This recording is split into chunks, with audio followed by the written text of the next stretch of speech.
Well, hello, everybody. Welcome to the Define Yourself show. I'm thrilled to have an introduction to Maria in just a minute. But for those of you who are new to our channel, let me kind of just refine or remind you of what the Define Yourself show is all about.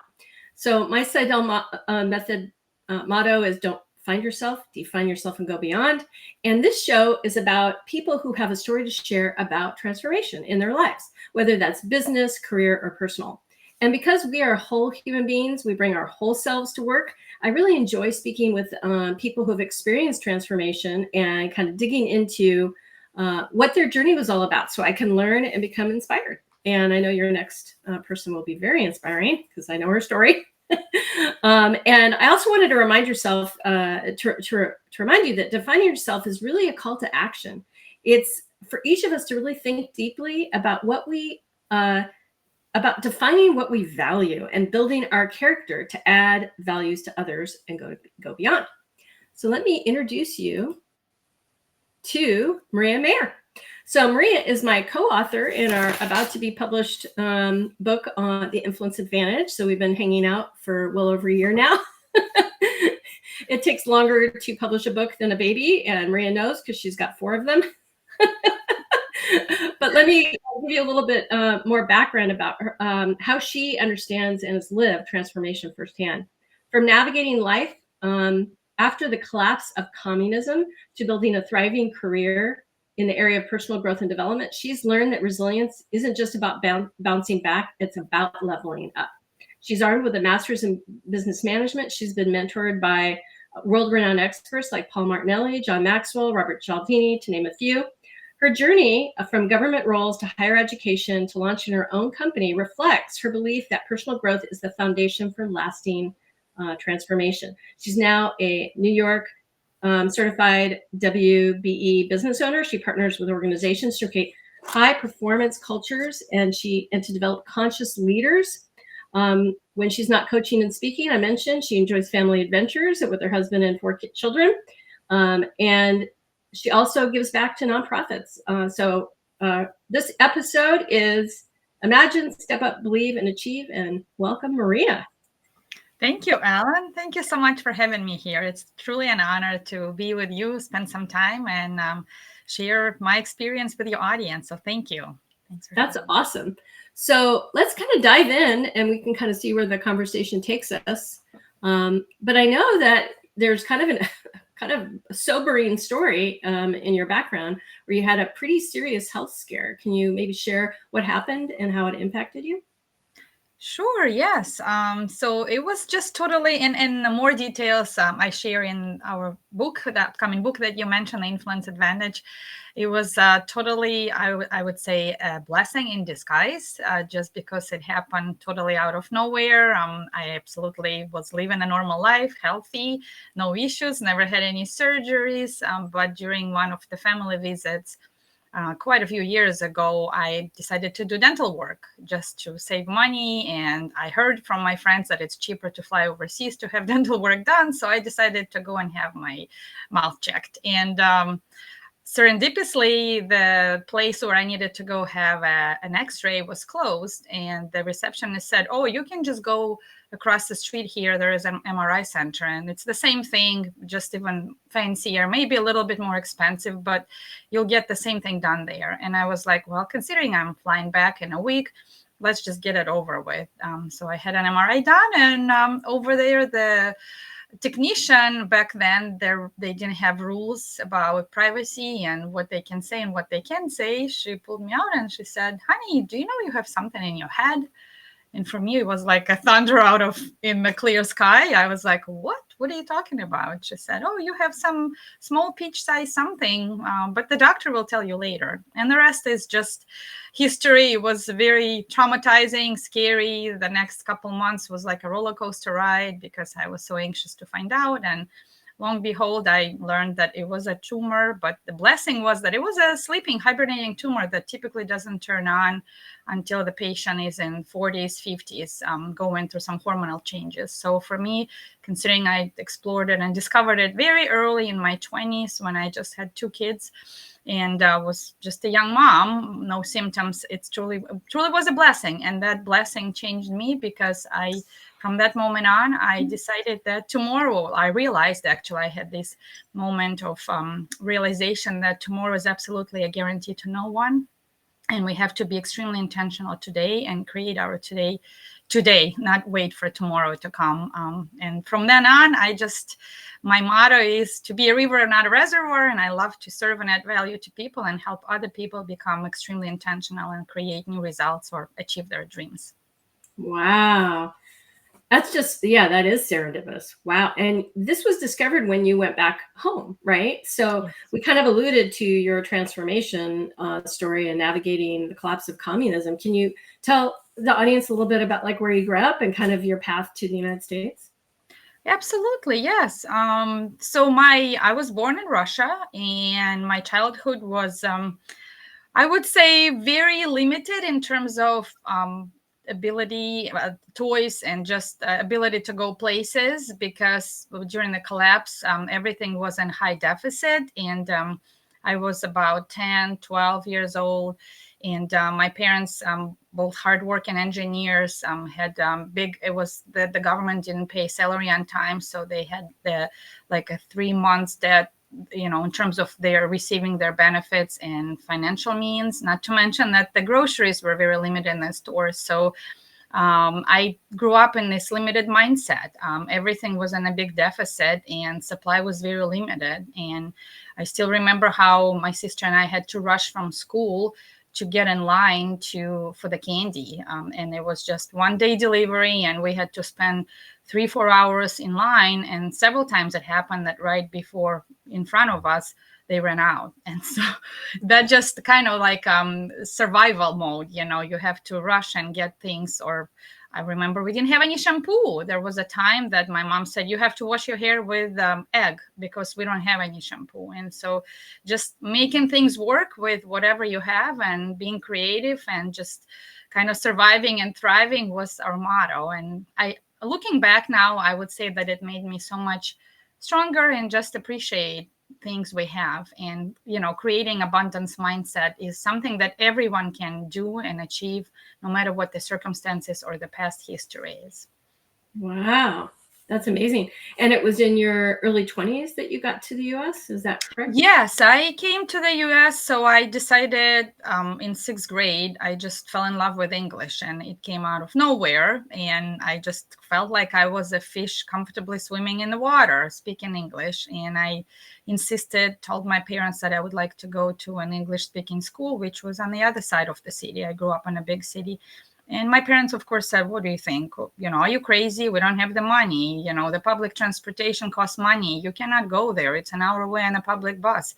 We can't afford this. But granted, my grandmother, bless her heart and her soul, she was my second mom, and I think so fondly of her.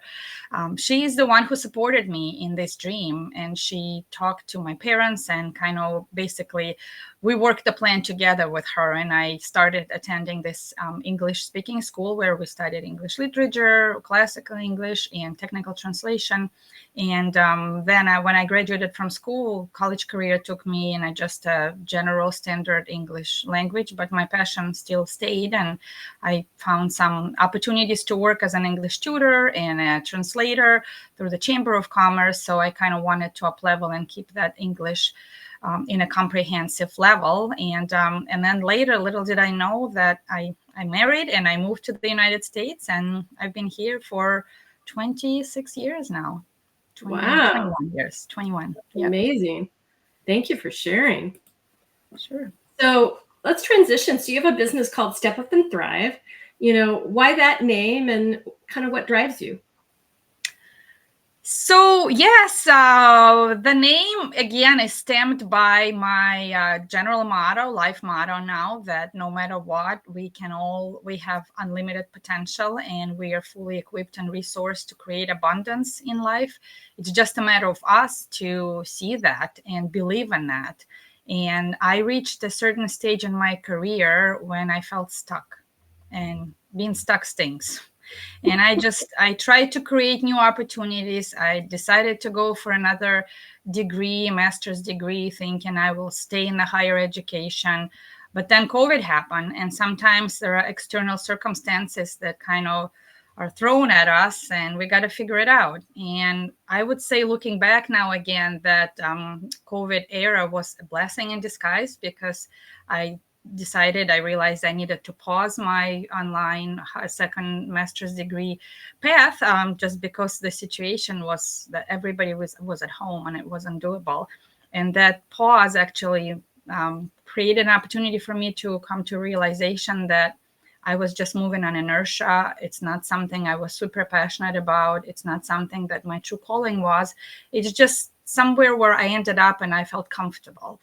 But comfort, most of your listeners here would agree that comfort zone does not provide growth, and it does not provide as much abundance. So I intentionally started seeking opportunities and surrounding myself with people like you in the community that we belong to, is just where people are very growth oriented, and they know they can be more, do more, and achieve more, and give more to people around them. And so that was just a blessing for me to surround myself and put myself in the right environment. That's awesome. That's amazing. So let's go to this next question, which I'm sure anybody building a business trips up on obstacles. And so maybe you would share some of the ones that you faced when you started your business. Boy, that's a good question. I would say loaded question, because truth be told, there are nothing but obstacles in the beginning phases of starting a business. And a matter of fact, it doesn't go like this, a snap of the finger and the obstacles just disappear. It's an ongoing process, and you have to be really resilient.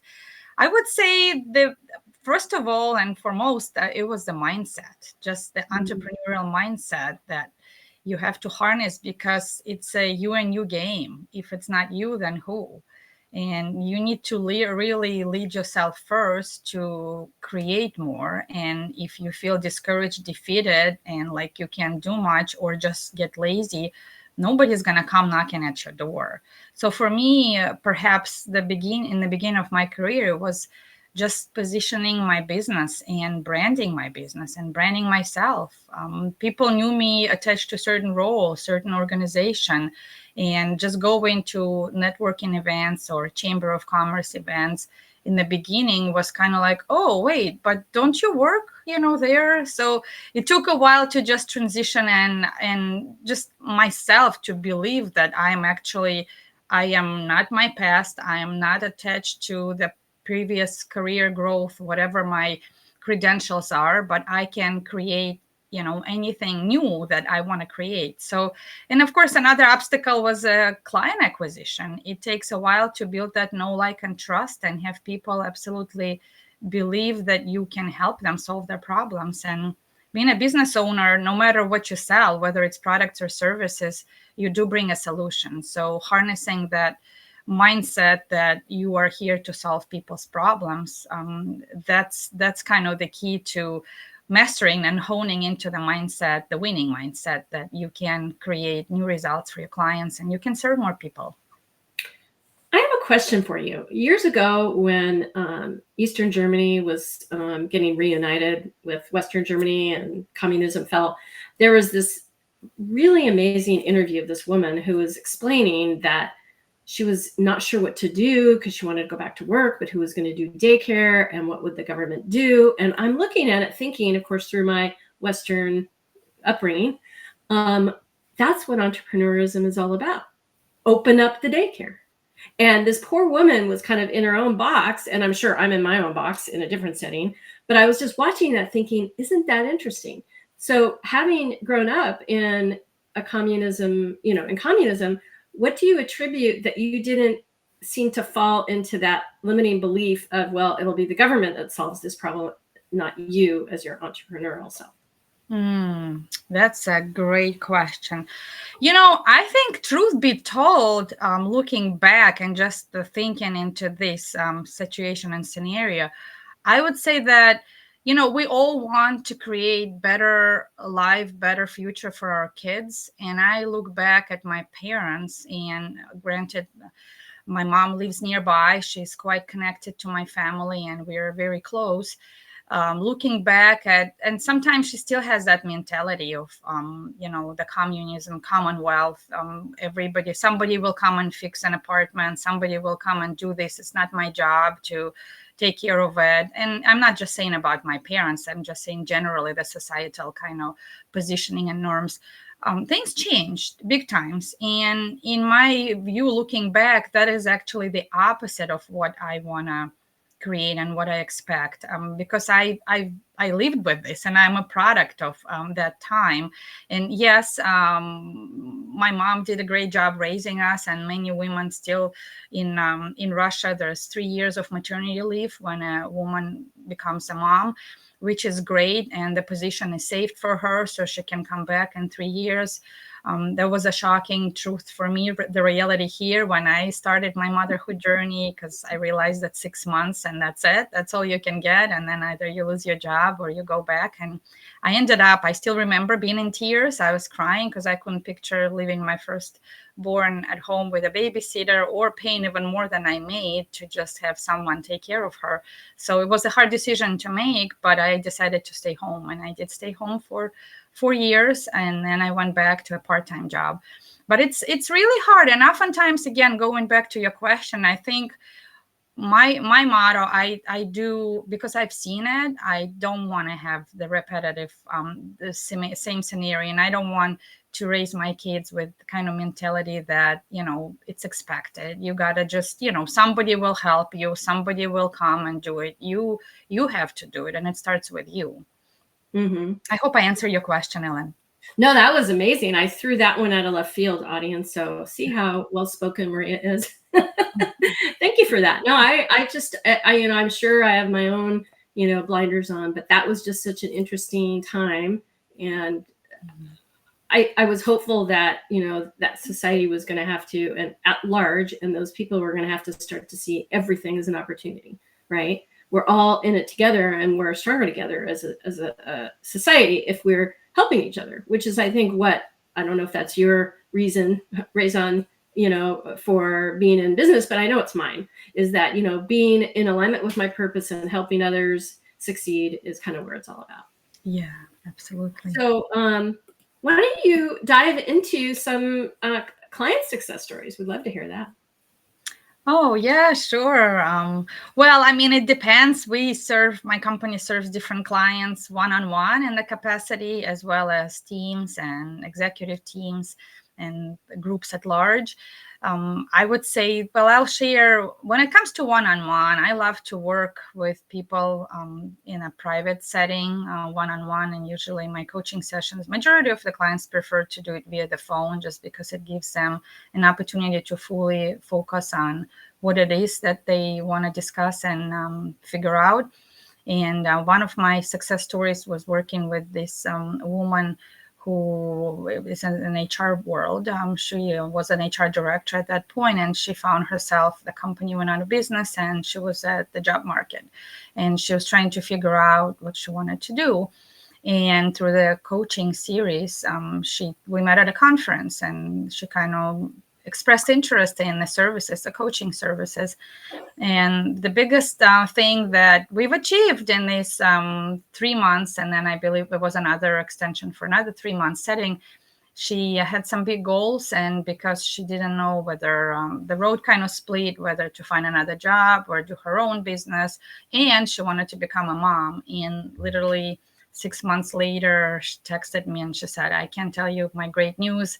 We're expecting a baby, and my job is great. I love it. And so seeing my clients win like this, when you truly help them achieve big goals, big dreams, and get to some new milestone in their life, which is really big, significant. That truly makes my heart sing. And when it comes to groups, we also do, I mentioned group coaching sessions when we help it sort of like helps with retention and culture building, because sometimes people come on board and it takes a long time for them to get to know their colleagues, to get to know their jobs, or even stay and feel comfortable and accepted. So with group coaching series, we help companies create that cohesive culture where there is knowledge sharing, experience sharing, the silos break down, communications open, open up, and we do also team building activities. So I love team building as well, because you really see how people bond together and they get to know each other. And in this technology driven world, it's hard sometimes to just break down the silos or come up to a authentic, true communication where people stay true to themselves and they're open and vulnerable, and they really connect with each other. So sessions like this, I would say, are one of our success stories as well. It just really makes it worth going an extra mile and just adding more value and serving more clients in this capacity. Yeah, that is so true, and I 100% agree with you. Okay, so we're going to switch gears to perhaps our last question. We'll see where else we go. How would you describe your transformation then over the years? And you could add in, if you want, the transformation you've seen in different clients, maybe more on a group level, because you talked about the transformation of this one client. If you feel like, and it comes up to mind, another case study. Sure. Yeah. Well, I would say that, and now I'm preparing for the TEDx talk. I'm very excited to be a TEDx speaker in a couple months. And I really want to share the message with the students. This is in a high school setting and community audience, about what we can, the quote by Napoleon Hill comes to mind: what the mind can conceive, whatever the mind can conceive and believe, it can achieve. And our beliefs truly drive our behavior. So again, looking back, I think I mentioned the word looking back several times today. When I created the life that I wanted, starting from 6th grade, I did not know any of these quotes. I did not know any of the authors on mindset, on the power of belief, and how it's rooted into drives our behavior. But now, because it all happened, I can absolutely say that we truly, once we harness that burning desire and we know what we want, we can create it. And my transformation is deeply rooted into that, because I just had that absolutely burning desire. And I did not even know, like, say it was 6th grade. How much do you know about your future in 6th grade? Or how much do you think ahead, right? I was absolutely not even looking like the how and the what and the why. Like, why do I need it? I just wanted to go for English. And then when I graduated from high school and college career started, that's when I started like, but what about my English? Like, my college does not require this advanced level of English. Am I going to waste it or not? And that's when I realized, in a more cognitive manner, like, I need to find opportunities that would enhance and continue to up level my English in the capacity that I wasn't able to do through the educational path. So I would say that the transformational path for me and the clients we serve now just starts with the power of belief. If you do have that unwavering faith and belief, and you align it with your purpose and your mission and your strengths, that's where the magic happens. You can truly create any results, you can achieve any dreams, and you can really crush any goals you have, as long as you really hone in. And again, it's very easy for us to get busy and just run in a hamster wheel, like doing monotonous work, but we can easily lose sight of what it is that we truly want to create. So we help our clients identify that one goal, one big desire, one big dream, and we help them truly manifest that and make it happen. Yeah, you know what this brings to mind, and you're going to appreciate this. We'll have to bring the audience along, because we're very steeped in the Cialdini principles. But it wasn't until really this last year that I had this biggest realization that, I grew up with a father who was an engineer also. He was kind of in cybersecurity, but he went to MIT for aeronautical engineering. So he was in cybersecurity before it called that. And so my whole life was him asking me the question, why? Which then made me think through, what I was trying to do in a deep way. And so the funny thing was that if I had one of those ideas that would come to me, I would then go into the loop of, but why, what, why? And it wasn't until Dr. Cialdini taught me the research of the because research. I had to use science to unlock my, I couldn't do circular reasoning. It felt circular. I'll tell you what I mean in a minute. You like something because you like something. That felt super circular. in my own thinking. And I used science to unwind my belief that that was circular. Because if you remember the story or the research, and this was done in the 50s, I think, it wasn't even Dr. Cialdini, another researcher. But when people got in line to make a copy at a copy machine, people could legitimately jump the line by just saying something like, can I go ahead of you because I have a copy that I need to make? And I'm thinking, but everybody is in line to make copies. And there was something like 94 or 93% compliance. And I thought, wait a minute. So scientifically, everybody else and his brother is using what I would call illogical. But when you talk about your passion, like you were in 6th grade, you didn't get into the whole, why do I want to learn? You just wanted to learn English. And it's like the funniest thing. I look at my kids and they both have passions. And I'm like, at some point in childhood, our reason can take over and start talking us out of things that we are passionate about. But if we learn the power of because, we can like it because we like it. We can embrace what might feel like circular reasoning, and we don't have to know the how. You didn't know the how. You just knew you wanted to know English, would lead you to other things. And each time, like you were fully resourced and other people came into your life and things kind of conspired for a good outcome. And here you are in the US. So I just thought that was a funny story. I don't know if you have any comments on that, but I just thought, I was like, oh my God, this is like so freeing. Like if we could help people, I don't know what percentage of the universe is like me, but it's like a super freeing thought. I can just like something because I like it. I don't know. Absolutely. Yeah. And I also, it's great you mentioned this because this is actually, I'm planning to share in my TED Talk. I'm giving a little preview spill in the beans here, but I'm also going to share the principle of commitment and consistency.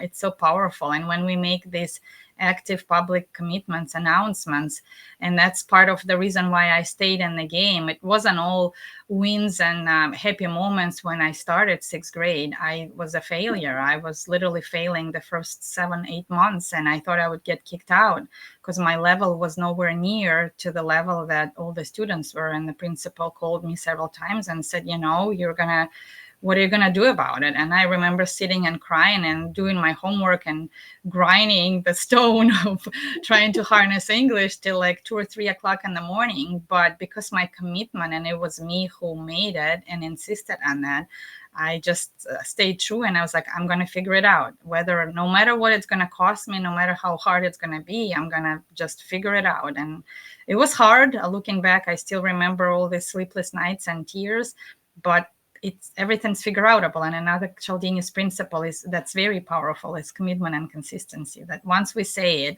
people are, and there are numbers too and research done by that it's much more highly likable that people will go through and commit, or continue or finish the project or whatever the commitment they made if it was made publicly. So I'm going to out myself for anybody who watches my podcast. But I sometimes look back because in my mid-40s, I decided to go back to Sylvan Learning Center to relearn my the grammar. I don't know how I graduated college, honestly. The math came easier to me. And so my first part of my career was really more math oriented and not so much like, writing. I mean, I could write an email and I could talk fine. But whenever I got in front of a blank piece of paper, I was like, do I do the comma there? Do I do it? I just was like lost in the whole grammar thing. And while I was there, another kind of strange aha moment came to me. And that is, first of all, I found out that there was something called sentence diagramming. I don't know if they taught that to you, but I missed sentence diagramming, which would be a visual depiction of the parts of speech. That was not taught in the 70s when I went to elementary school. And when I discovered it, and so there's like me, 2 kids studying for the SAT, and then this 30-something master's student lady who was super nice, and she's like, we're debating things. I'm like, it's just so frustrating. Like the same word could be different parts of, different parts of speech in the sentence. He's like, yes. But when I could do sentence diagramming, somehow that like the mechanics of the language was now getting into my brain. Now, who would know that the mechanics in and of itself would unleash the creativity that I was super frustrated never being able to express? But it did. It's the craziest thing. Like you learn the mechanics, and you were doing that, from a foreign language perspective. I couldn't even imagine. And I recently met a lady, and she studies grammar and teaches grammar, and was explaining how she's got like Alzheimer's patients. And this is not like, a study with thousands of people. So it's more, her own experience, that when she teaches them grammar, their memory is better.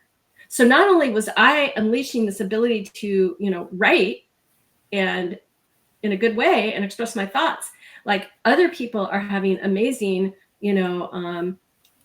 help to things that you would think would be very debilitating. And so I just thought I'd share that story, because I can't even imagine. Here is this someone who grew up in an English-speaking country and was still trying to figure out the words to speak. And you were doing that, from abroad. So I really, applaud you. Thank you. Thank you.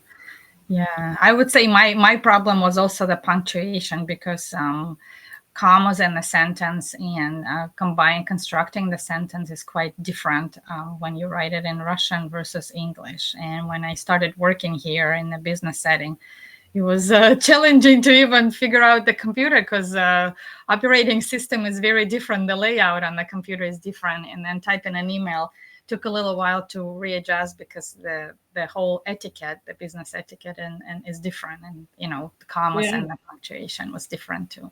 Yeah, when I worked, when I worked at Microsoft, there was a gentleman who I'd read a couple of books, well, many, but one of them was called Anguished English, because he was a professor in San Diego and would find these very funny sentences where the way where they were written, things were like, making them, painting a mental picture that was hilarious. And I can't think of any now, but anyway, he came because there's a speakers, round of people. And so he came to campus. And so he and a few other of us decided to be groupies and hang out at lunch.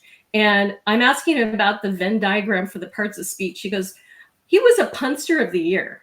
I don't know if you know much about people that do puns. He's like, both my kids are writing books. I call it scribbling rivalry. So he was funny. And here I am like, where's the Venn diagram? Me and the guy that wrote SQL, which originally I thought SQL was SEQEL, but it's SQL because it's a language. Because I'm at Microsoft. So anyway, I'm getting off into nerd land with grammar and English. But before we wrap up, I thought of this, and I just want to kind of, your grandmother's not here, but I think she would be very happy to consider that you were now to be a published author in English. So yay, grandmother. Thank you. Yeah. And my grandmother, I was extremely close to her, and it's kind of interesting how sometimes life comes full circle, because she was very upset to learn that I was planning to move to the US. I was close to her. I started my career working nearby. I would go to visit her for lunch breaks, and she would fix lunches for me. And so for her, when she learned the news, she literally cried, and she's like, why did I help you create this? And then, of course, she accepted later. She was happy for me, and she just felt very proud. But the first reaction was kind of like that. She helped me grow my wings, and then I was flying away from her, and we were very close, and she'll always have a super special place in my heart. So thank you for bringing my grandma here and in our conversation, Helen. And I had a chance to meet your mom, and your mom is now a U.S. citizen. That's like so amazing. Yes, she is very excited about it. Yeah, and she's just feeling like she's part of the whole community now. I mean, she was a green card holder before, but it's different. So she's very proud to be a full-time citizen in the United States of America. That's awesome. Well, thank you so much. I wanted to we're going to go to two different sort of one way to get in touch with Maria is her LinkedIn. So write that down and don't hesitate to reach out to Maria. I know she's been doing some, really amazing work. We heard probably just the tip of the iceberg today. So there's that. And then also she talked a little bit about her story with her brain tumor, and she authored an article. And so here's another way where you can read a little bit more about how that all unfolded, which was just another crazy series of steps that no one would have known would happen. So thank you so much, Maria. Is there anything you would like to say to wrap up? I just want to thank you, Ellen, for having me. It's been an honor to talk to you here and connect with your audience. And I would love to connect with anyone from your following and just see how there's an abundance of opportunities around. And if I can help someone and stepping up and thriving, I'd be honored to do that. Thanks for having me, Ellen. Thank you.